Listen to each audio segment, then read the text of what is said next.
तह मोडला. आम्ही आग्र्याला जात नाही. गनीम आमच्या पाठलागावर येतोय. किल्लेदारास सांगा आणि आम्हाला किल्ल्यात घ्या. निघा. जीवय म्या सांगतो किल्लेदारास, तोवर तुम्ही इथंच राहा. अय गाड्या हो, म्या किल्ल्यावर जाऊन वर्दी देतो. तो पत्तूर आपल्या राजासनी सांभाळा. सावध राहावा समधी. मुजरा राज. डोंगरावरच्या आळवाटेनं नाईक किल्ल्यावर पोहोचले. त्यांनी किल्लेदाराला वर्दी दिली आणि किल्ल्यावर धावपळ सुरू झाली. जे लोक पहारा संपून गेले होते त्यांना पण किल्लेदारानं पुन्हा बोलावून सक्त पहारा बसवला. नाईक किल्लेदाराचा निरोप घेऊन पुन्हा महाराजांजवळ आले. पण महाराजांना घाई होती किल्ल्यात आत जाण्याची. महाराज, किल्लेदार आपल्याला गाडाच्या दरवाजाशी या म्हणतात. आपण चलावर राज.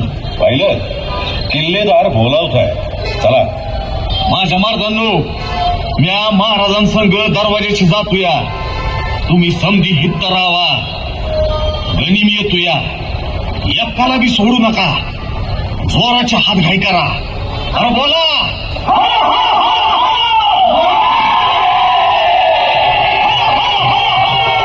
महाराजांना घेऊन नाईक किल्ल्याच्या दरवाजापाशी पोहोचले.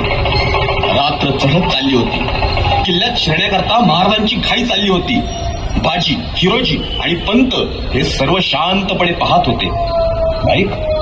नाईक, किल्ल्याचं दार बंद. आम्ही स्वतः जातीनं आल्याची वर्दी देऊनही दार बंद. जी, परम्या वर्दी दिली होती किल्लेदारासनी.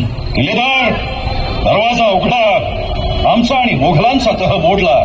मोघली फौजा आमच्या पाठीवर येत आहेत. लवकर दरवाजा उघडा. आम्हाला गळात घ्या. ताबडतोब. मुजरा राज.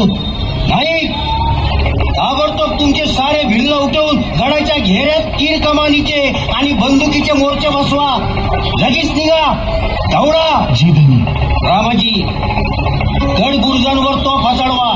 ताज्या दमाची माणसंही बोलवा आणि ध्यानात घ्या. किल्लेदार, आधी दरवाजा उघडा.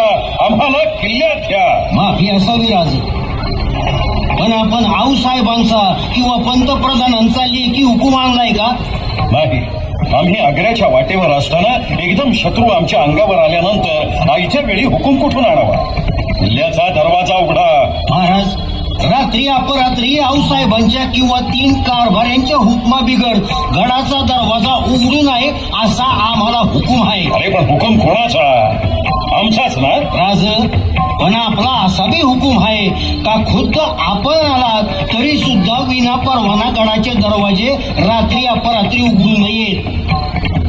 हुकूम कडवा आहे महाराज. दरवाजा उघडला जाणार नाही. ते शिस्तीला सोडून आहे. अहो किल्लेदार, गनिम पाठलागावर येतोया ना. खुशाल येऊ द्या गनिम. गनिम महाराजांपर्यंत पोहोचू शकणार नाही. आपल्या सर्वांची जबाबदारी आमच्यावर आहे. महाराज, आपण धास्त धरू नये. मात्र दरवाजे उघडले जाणार नाही. किल्लेदार, निमूटपणे दरवाजा उघडा. नाहीतर गर्दन छाटली जाईल. माफी असावी राज, पण दिवस उगवताच दरवाजा उघडला जाईल. तेव्हा आपण फरमावाल ती शिक्षा मंजूर. मोगल आपल्या पावेतो पोचणार नाही. गडाचा बंदोबस्त उत्तम आहे राज. आपण निर्धास्त असावं. सारी रात्र गड जागा होता. खाली भिल्ल आणि वरती मावळे गड राखीत होते. तोफा बंदुका लावून वाट बघत होते गनिम येण्याची. गस्त जारी होती. महाराजही जागे होते. रात्र अशीच गेली आणि उगवतीला उजाडलं. तोफ उडाली, शिंगाची ललकार उठली आणि दरवाजा उघडला.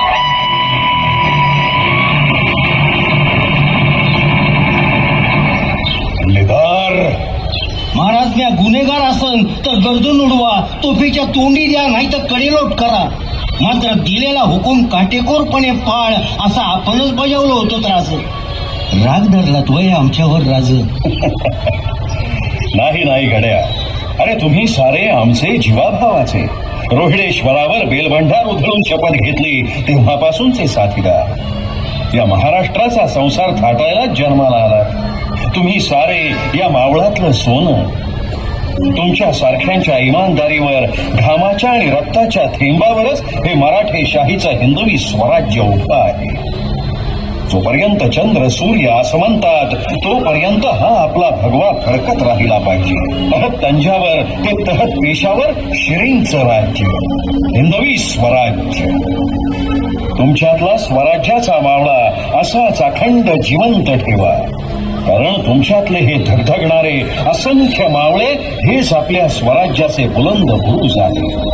आणि न्याय व्यवस्था आत्ताची असो वा आमची असो, नेमून दिलेलं आपापलं काम चोख करा. सदैव जागृत राहून आपल्या नियमांचं, इमानाचं, कर्तव्याचं पालन करा.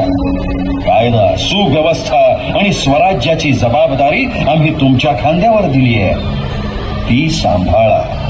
तेव्हाच आमच्या स्वप्नातल्या स्वराज्याचा, सुराज्याचा जागर होईल. जय भवानी, जय भवानी, जय भवानी. शिवराय मूर्त धैर्य कीर्त प्रताप शर्त शौर्याची जीवाचे जीव संगडीच्या, जीवाचे जीव संगडीच्या, जीवाचे